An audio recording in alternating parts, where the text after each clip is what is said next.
Feliz sábado, hermanos. En esta mañana me alegra saludarlos a pesar de que es por el internet, pero te envío un abrazo enorme de parte de mi esposa y de parte mía.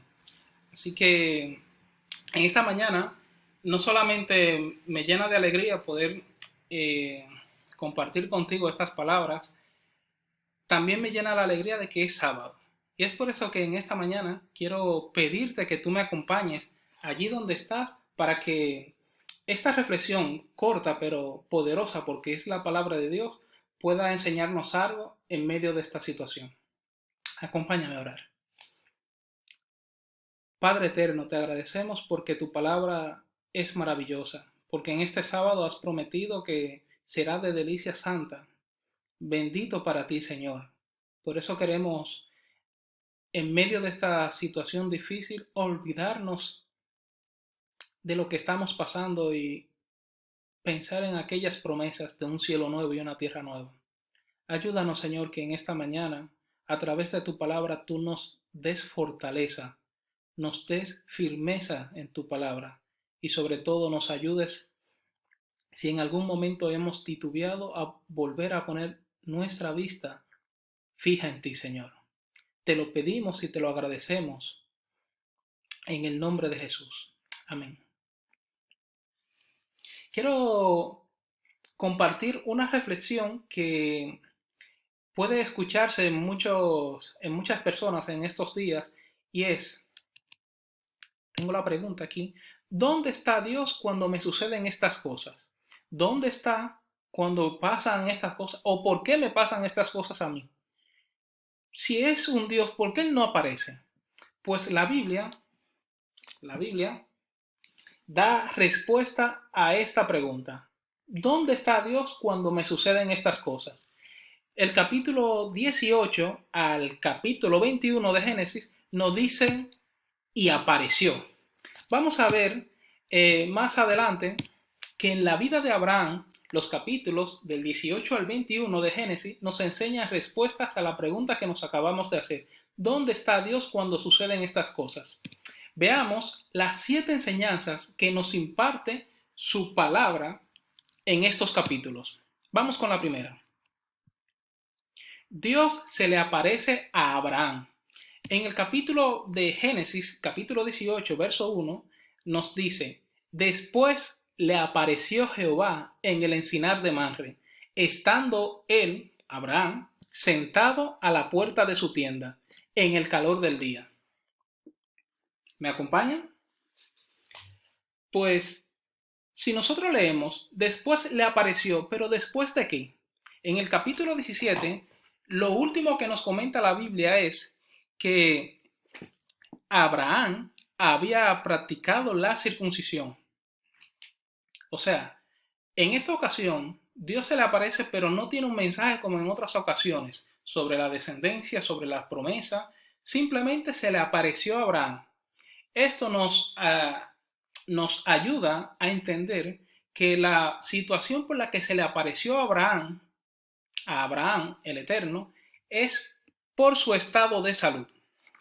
Tenemos en cuenta que cuando Abraham practicó en el capítulo 17 de Génesis la circuncisión es, según los médicos, yo no soy médico, pero según los médicos, el dolor en los niños ocurre en el segundo día. En los adultos, el dolor máximo ocurre en el tercer día.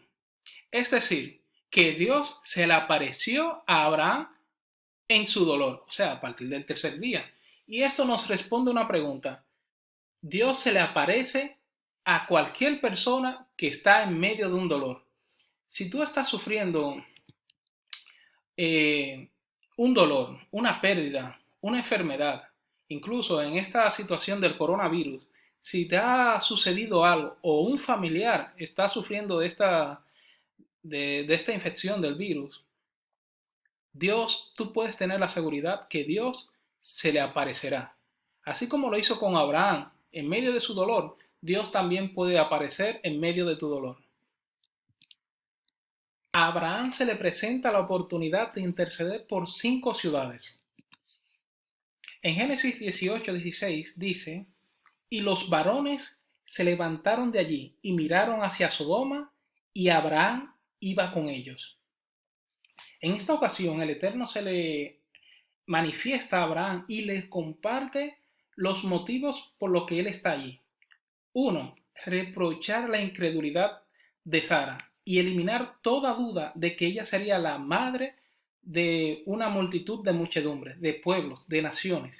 Y la segunda, el segundo motivo es ejecución de la sentencia, o sea, la destrucción de Sodoma y Gomorra.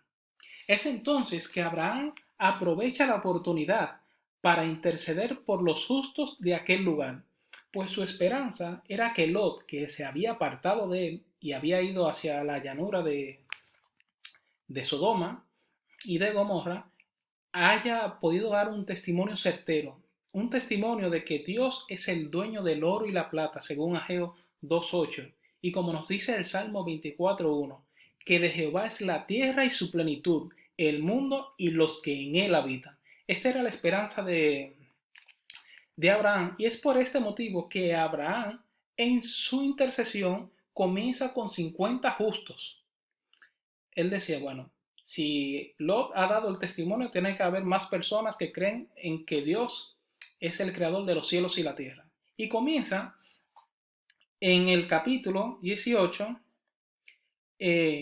a partir del versículo 23, es: destruirás tú, hablando él con el Eterno, al justo con los pecadores juntamente. De ninguna manera. Y es por eso que comienza: si allí en esa ciudad se encontraran 50 justos, ¿destruirías también la ciudad? Y dice el Eterno: por amor a los 50 justos no la destruiré.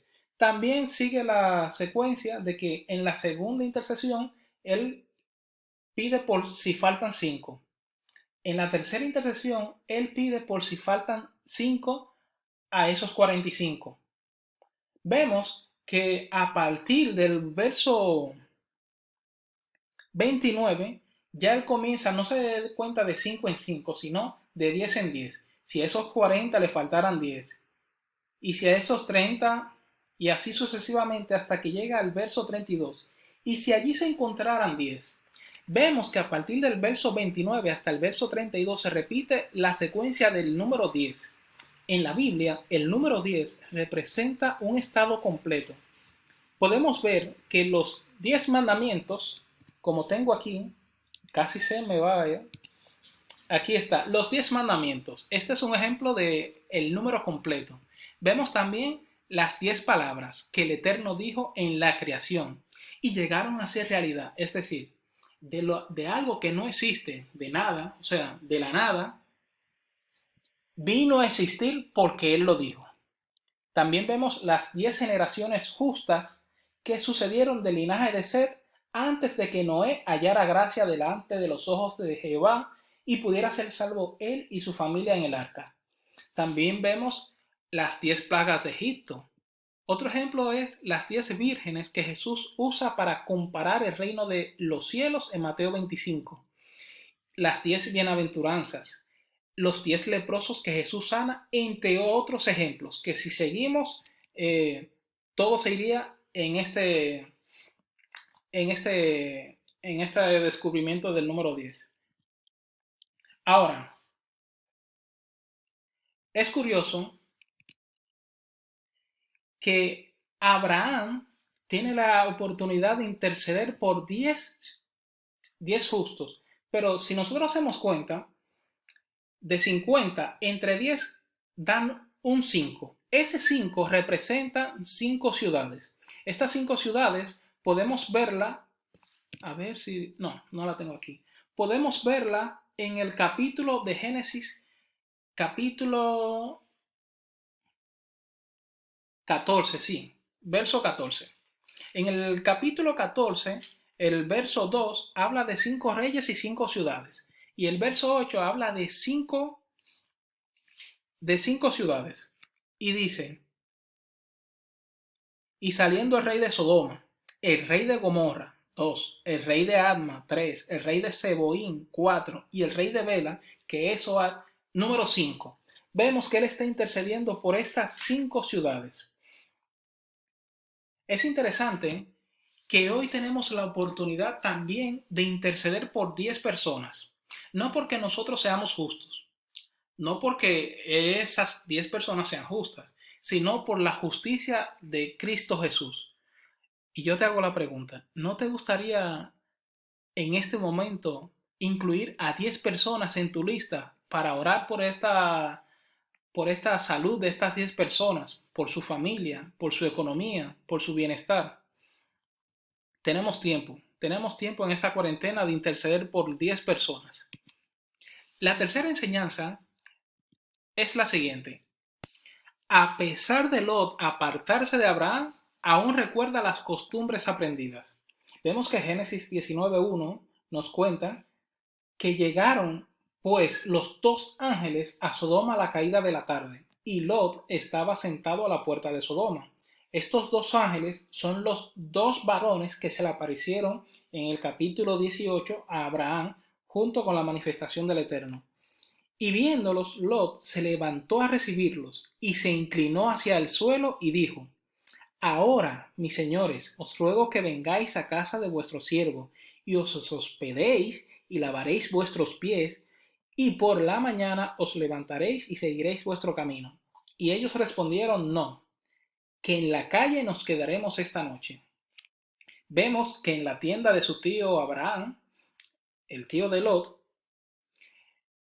él había aprendido el don de la hospitalidad, el servicio desinteresado por el pobre, por la viuda, por el huérfano y por todos aquellos que estaban necesitados y estaban delante o pasaban delante de la puerta de su tienda.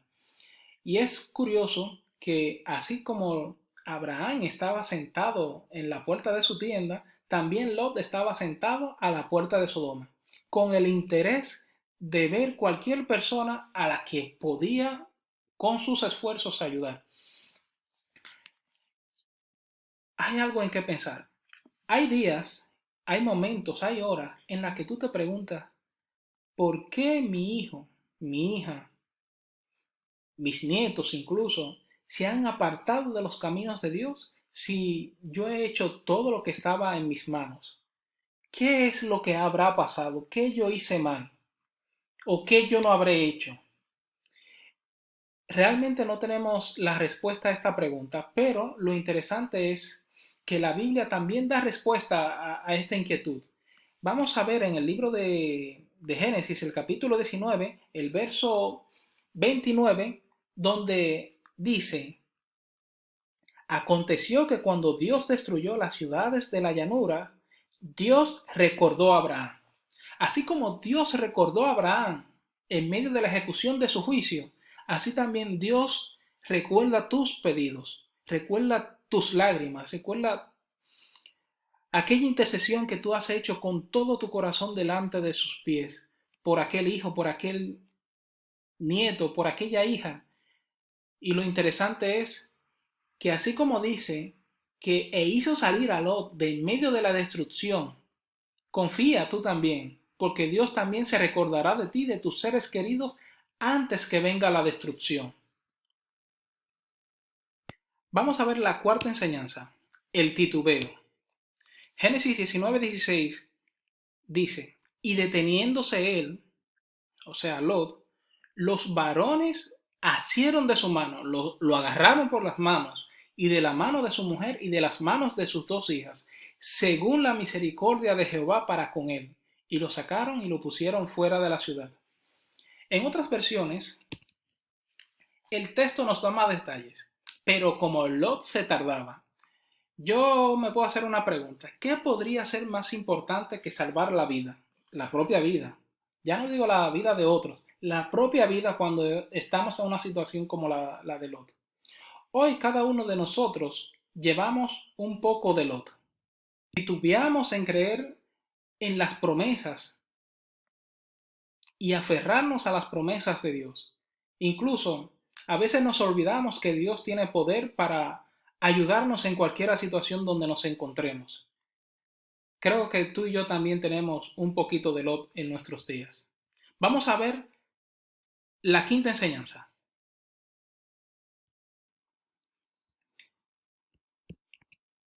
Abimelech es probado, suspendido, pero perdonado. La Biblia nos dice que en Génesis capítulo 20, el verso 2, el 3, el 5 y el 11, nos comentan, y dijo Abraham de Sara su mujer, es mi hermana, y a Abimelech, rey de Gerar, envió y tomó a Sara. Pero Dios vino a Abimelech en sueños de noche y le dijo, he aquí que muerto eres a causa de la mujer que has tomado, la cual es casada con marido. El verso 5 nos dice, no me dijo él, esto es hablando a Abimelech, mi hermana es, y ella también dijo, es mi hermano.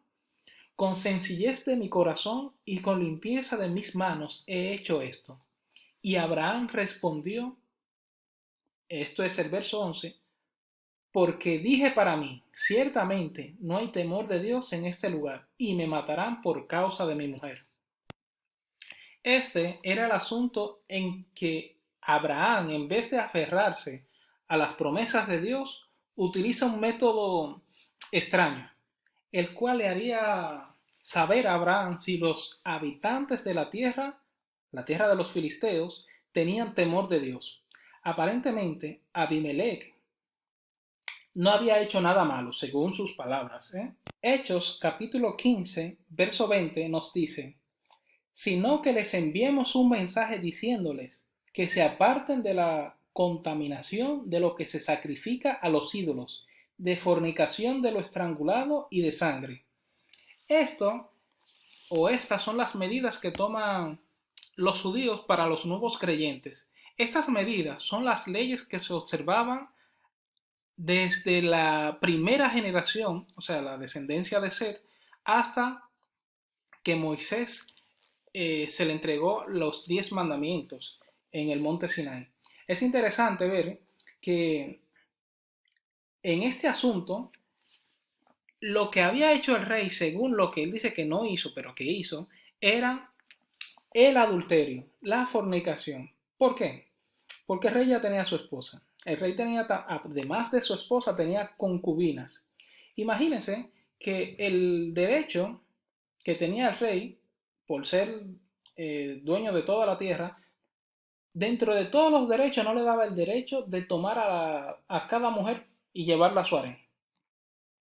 Incluso él dice que él no hizo nada, pero la primera parte es verdad, él no sabía que era esposo Abraham de Sara, ni Sara que era esposa de Abraham. Pero él casi estuvo a punto del adulterio. Si no es por la llamada de atención de Dios a través del sueño que tuvo, él hubiese pecado. Pero es interesante ver que Abraham se lo explica sencillo de cómo fue la prueba de Abraham a Abimelech en la que él no pasó la prueba. Y la prueba consiste en lo siguiente. Dice en el verso 11 que Abraham pensó que tal vez los hombres de ese lugar no eran temerosos de Dios. Y realmente tenía razón. Y aunque el versículo 8 de ese capítulo menciona que ellos tuvieron temor o sintieron mucho miedo, como lo dice aquí, este miedo no fue porque temían al Dios creador de los cielos y la tierra. Eran porque ya ellos habían visto las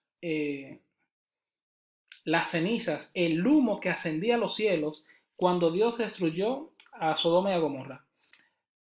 Ellos dedujeron, si Dios fue el que destruyó a Sodoma y a Gomorra, y Abraham es siervo del Dios que destruyó a Sodoma y a Gomorra, entonces nosotros tenemos un problema aquí. Tenemos un problema porque hasta yo pensara que tenemos un problema, porque cualquier cosa que le pase a Abraham, el pueblo podría ser destruido por Dios, o sea, por el Dios de Abraham. Es interesante que no solamente podemos ver en lo que pecó Abimelech, lo que más me llama la atención de este capítulo, del capítulo 20, es que se registra la primera oración de la Biblia. La primera oración de un hombre o de un marido humillado por un rey que le toma a la esposa de, imagínense en ese tiempo, pasar esa humillación. Y Dios le había dicho a Abimelech que vaya al profeta en el verso 7 y él orará por ti. Y en el verso 17, entonces Abraham oró a Dios y Dios sanó a Abimelech, a su esposa y a sus siervas. Entonces, lo curioso de todo esto es lo que nos dice Mateo 7:12. Así que todas las cosas que queráis que los hombres hagan con vosotros, así también haced vosotros con ellos, porque esto es la ley y los profetas. Abraham quería recibir la promesa de un heredero, hijo de él y de su esposa Sara.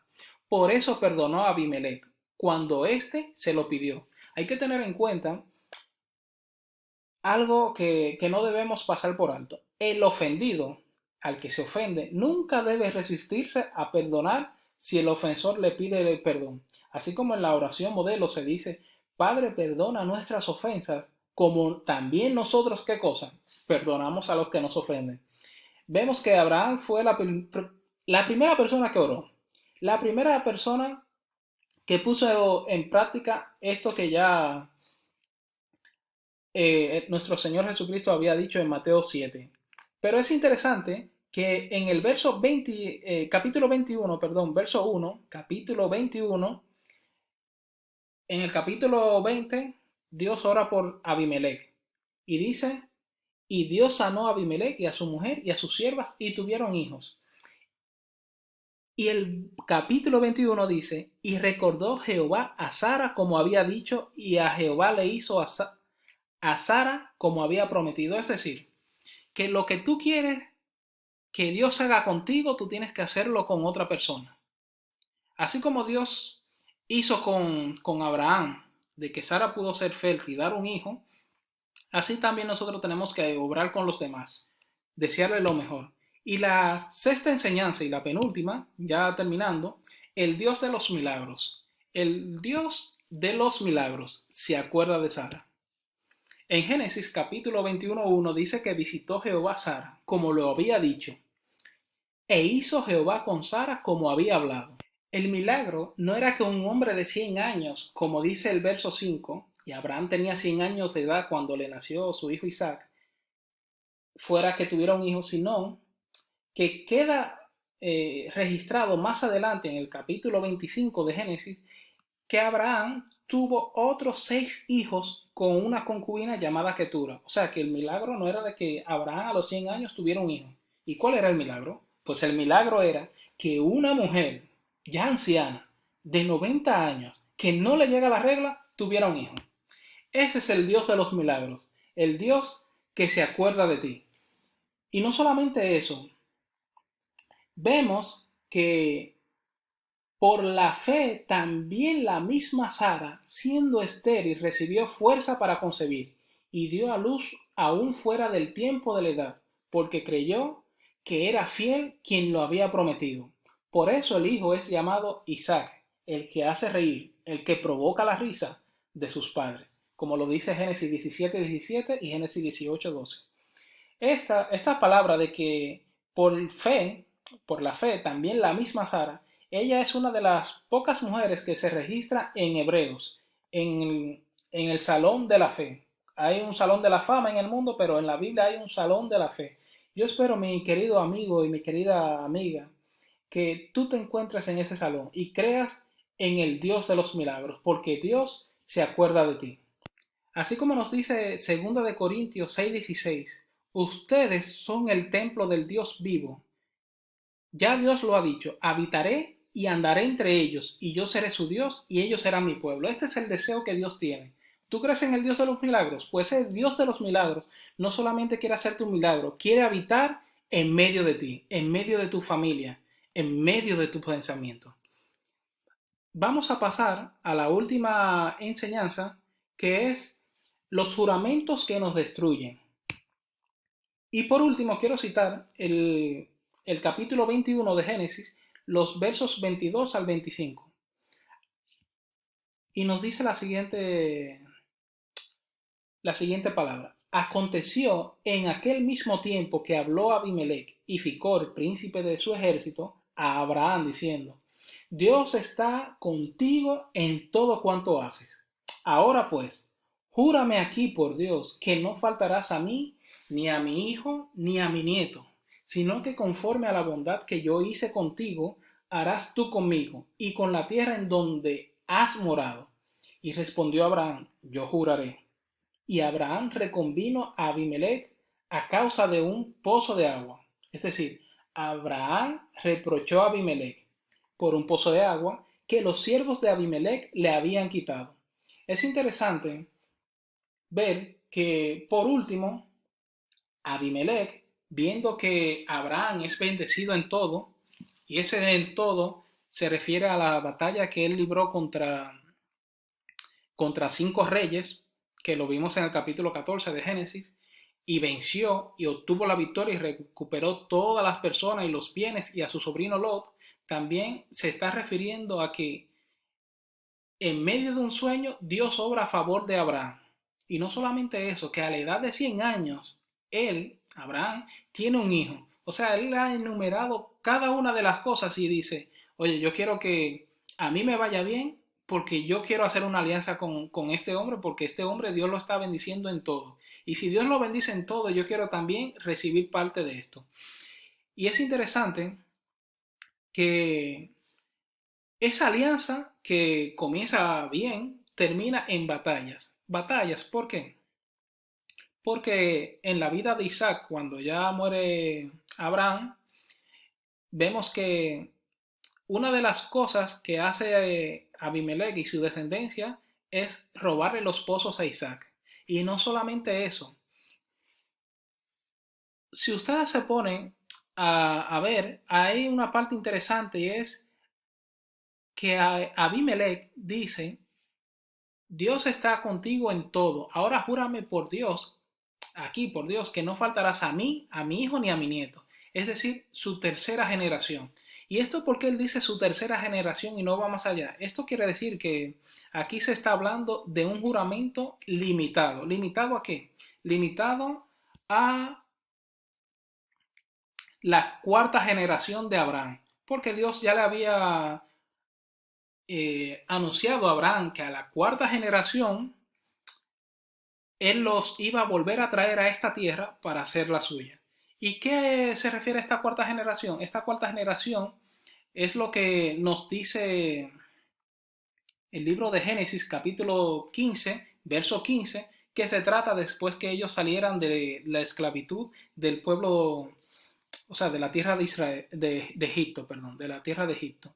Entonces, quiere decir que cuando ellos salgan de la tierra de Egipto, ese juramento iba a ser inválido. Y es por esto que esta ciudad de los filisteos es la última en la que es conquistada. Esto lo podemos ver en 2 de Samuel 5, 6 y 8, o sea, capítulo 5, versos 6 y 8, y en Josué el verso 15, 63.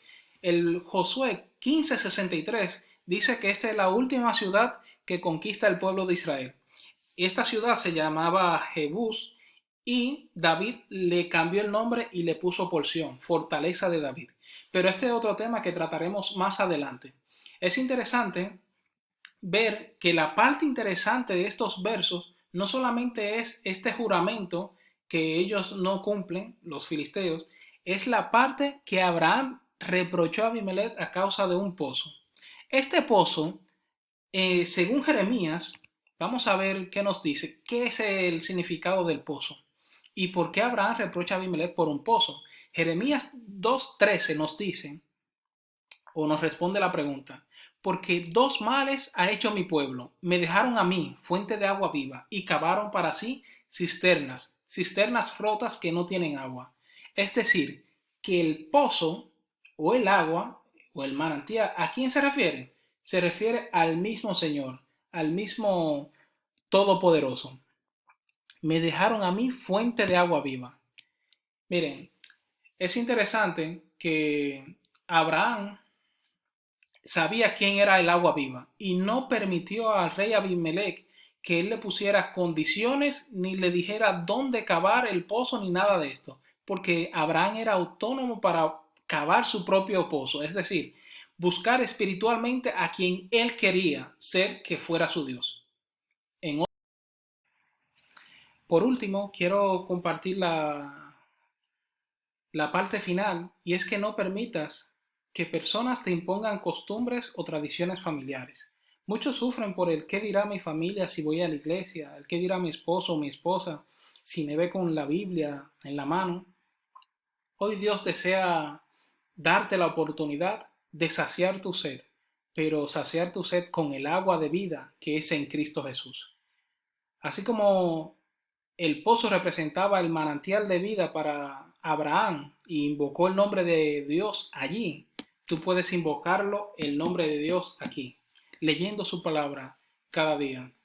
Yo quiero terminar con la conclusión y es, primero, Dios ve tu dolor y hoy prometió estar contigo. Número 2, estas son señales del fin, pero aún no es el fin, hoy es el tiempo de interceder por otros. Instruye al niño en su camino y aun cuando fuere viejo no se apartará de él. A partir de hoy, deja de titubear. Sé firme como habla Efesios 6, 11 y 13. Haz con los demás lo que quieres que Dios te haga a ti. 6. Agárrate de sus promesas. Como dice Jeremías 33, 3. Clama a mí y yo te responderé. Y número 7. No permitas que nadie te quite el pozo, el agua de vida que es en nuestro Salvador Jesucristo. Si Dios hizo todo esto con Abraham, también puede hacerlo hoy en tu vida. Que el Eterno te bendiga. Te mando un abrazo grande y ya pronto podremos vernos en la iglesia y podernos abrazar. Y si no es aquí, espero, mi querido hermano y hermana, que sea en la tierra prometida. Dios te bendiga.